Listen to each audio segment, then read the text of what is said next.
Hey, this is a video response to Shirkira. I don't know how to pronounce names. I'm just terrible. So if I messed it up, I apologize. I was watching a video from Miss Janie here, and she had responded as a video response. And since I've been a YouTube video making fool this morning, I thought, what the heck, I might as well throw this in there because I really liked your questions to the weight loss journey questions for you all, or you people. Anyhow, here's what I wanted to add to what Ms. Janie said. We all, those of us that are carrying the gene that has been discovered now, the overweight gene or whatever you want to call it, we have it, and we will be struggling with that gene our entire life. And what I felt with the weight loss surgery is it is a tool, and that's all it is. But with that tool, it allows me to be on a level playing field with the rest of the population.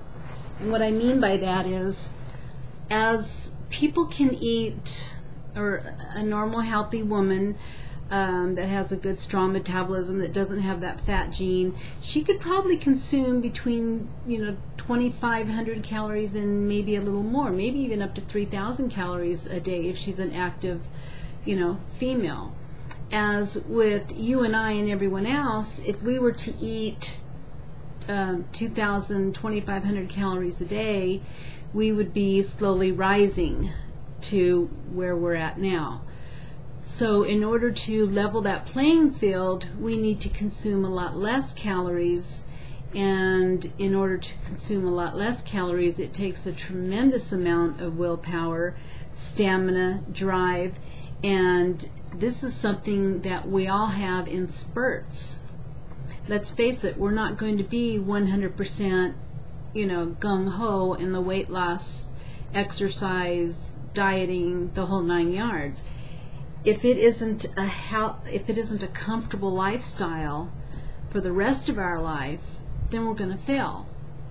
And I don't mean to sound like this negative person, but it's fact. It's researched. It's it's scientific.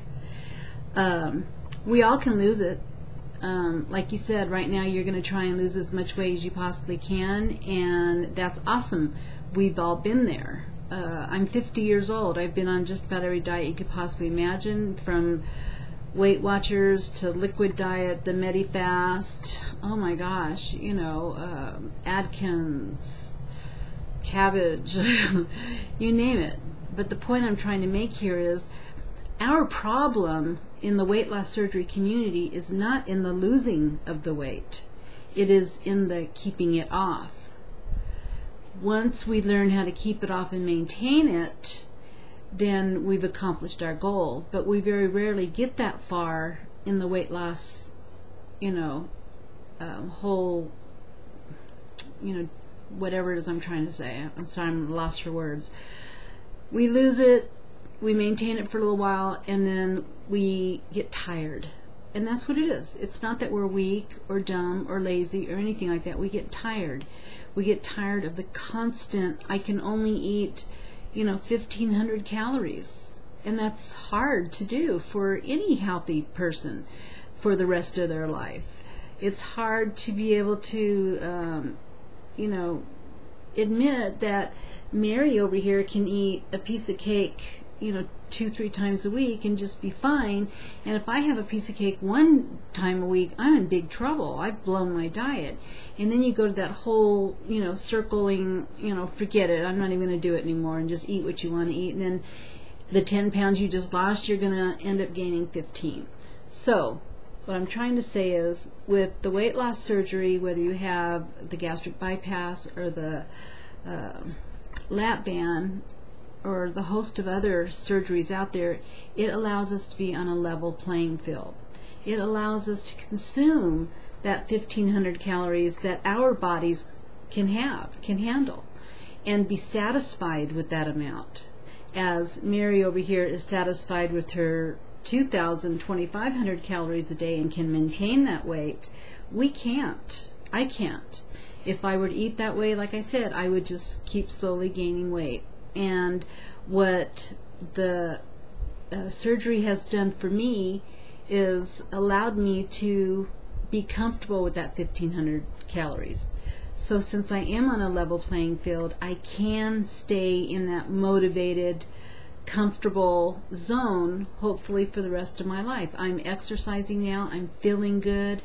If I blow my diet, we're talking about taking an extra bite of something and not an extra bag of something, because I can't fit that extra bag in. So it really helps work with your mind and your body, and everything starts working together and coming together. As far as which surgery to have, I happen to have had both. I had the lap band in May of 2007, and I had some complications that made it very uncomfortable for me. It wasn't life-threatening, and if I wasn't working full-time, I probably could have dealt with it at home. It was a lot of gas, a lot of pressure at night, and I worked until 10:30 at night, so something had to give. Either I got rid of the lap band and just said forget it, or I investigated the RNY, which I was very much against at first, and the more I researched the RNY, the more I realized it wasn't as scary as I had once thought. And I had known a lot of people, and I know a lot of people that have had it. So we did the revision in this past February to the RNY, and I'm doing great. I'm doing really, really good with it. My weight loss is extremely slow. Sometimes that gets a little it's depressing at times, but frustrating. It gets a little frustrating, but I'm doing good. I'm feeling good. I'm exercising. And again, as far as which system to have, it really is a personal decision. It depends on your age, how many comorbidities you have, how many pounds you need to lose. I know lap banders that have lost 50 pounds. I know lap banders that have lost only 20, 30, 40 pounds. Again, it takes commitment and a lot of work.